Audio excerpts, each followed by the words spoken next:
So yesterday's exercise was on the on the last set of three um, to on the first of the mental deeds or mental actions. So the second part can do the opposite, which is a bit proactively. Yeah, proactively. Uh, Instead of um, having that want or covetousness, to practice generosity as a counter. Try doing that. Um, those of you who are working can try generosity towards your colleagues. Mm. Uh, what kind of generosity? Offer your bonus to your colleagues.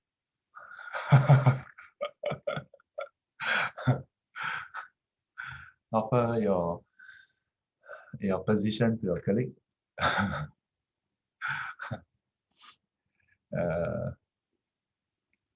no, just offer. Uh, First have the thought. Yeah, first have the thought. Mm. Doesn't mean you have to go and offer the bonus. Anyway, this is much no bonus at this point in time. Yeah, just maybe offer a cup of drink, offer something. Yeah, yeah. At home, offer to your family members. Mm. If you have husband, offer drink to your husband. If you have wife, offer drinks to your wife. If you have father, mother at home, offer to them. Children, you are already offering, but the difference is today when you offer drinks to your children, don't treat them as your children when you offer them. Mm. Yeah, don't treat them as your children.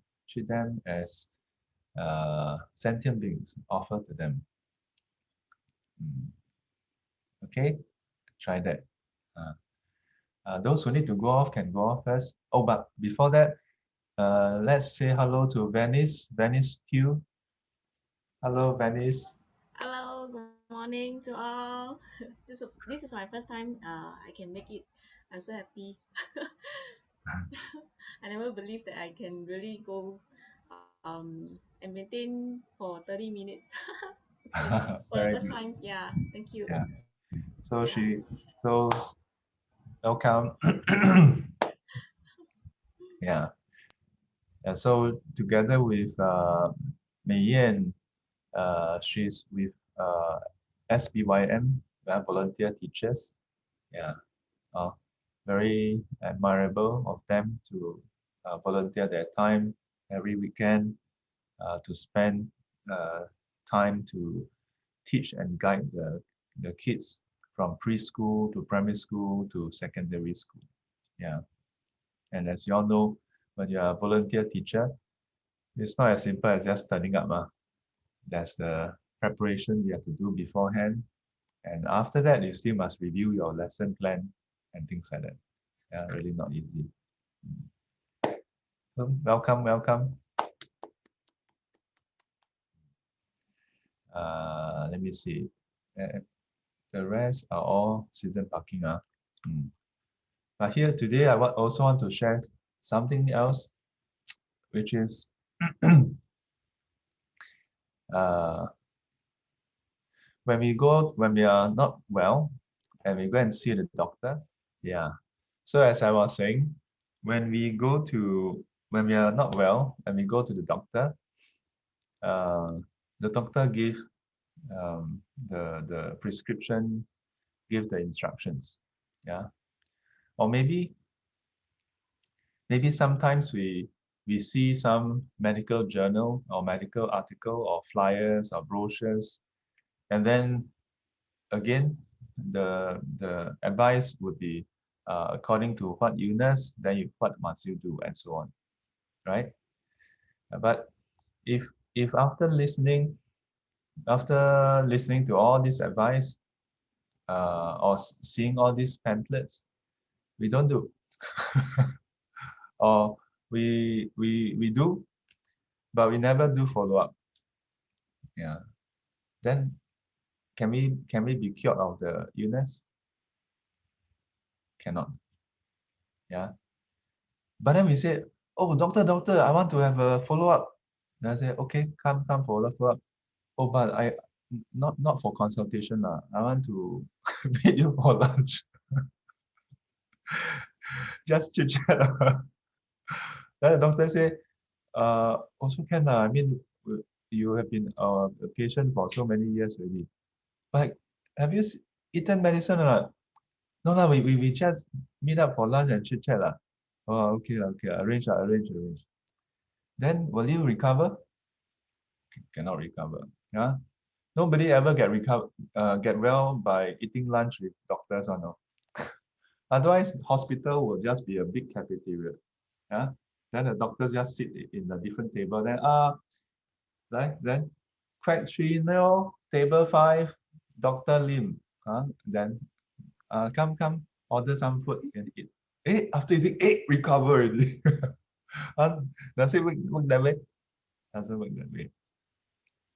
Yeah, doesn't work that way.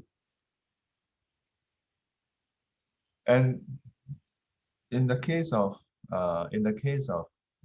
Buddhism, can we expect that if we don't or if we don't tell the venerable your specific situation, that when you listen to talks, right, are the examples always matching your situation? Not always. Sometimes match, sometimes don't match, right? It's just like when you learn maths, right? The teacher don't have to teach you all the numbers in the world, right? When in class, primary school, when you learn multiplication, addition, subtraction, division, yeah, 加减乘除, when we learn all that, we have the multiplication table behind, right? It's only 1 to 100 lah, right? Then, does it mean that any numbers beyond that you don't know already?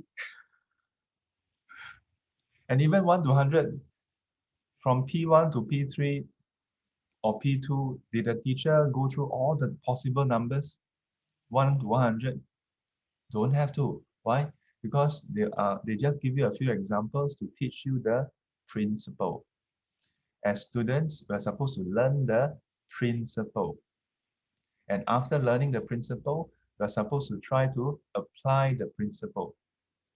And when we encounter difficulties in solving the principle, then we go back to the teacher and ask what went wrong in the way you apply the principle. And in order to get you to know and understand the principle better, then the teacher sometimes change the examples a bit. And in order to further verify whether you understand the principle, that's why the questions in tests and exams is never the same as your homework. Right? But as kids, we always like, teacher, your question different one. Of course, different lah. Then not testing your memory. You know, I mean, when I was a kid, I was also like that. Yeah. But as we grow up, we should understand, right? Yeah. That's why I always tell students, do you know that your answer for your homework is not important? A lot of them, yeah, your answer is not important, That's why your working is very important. And that's why you always get penalized when you don't give your working. Yeah. Because a teacher don't have 他心通. The teacher doesn't have clairvoyance, doesn't know what you are thinking. It's not able to read your mind. And as a result, if you just give the answer, they don't know how you arrive at the answer, whether you apply the principle correctly or not, or you apply the right principle. Because sometimes to solve a question, you can apply 3 different principles, but they want you to apply only principle A. So they must know that you did apply in principle A and correctly. Because sometimes you apply wrongly and you still get the correct answer. And that's also why you don't copy answer. Copy answer, you are not copying the principle. So interesting, our education system.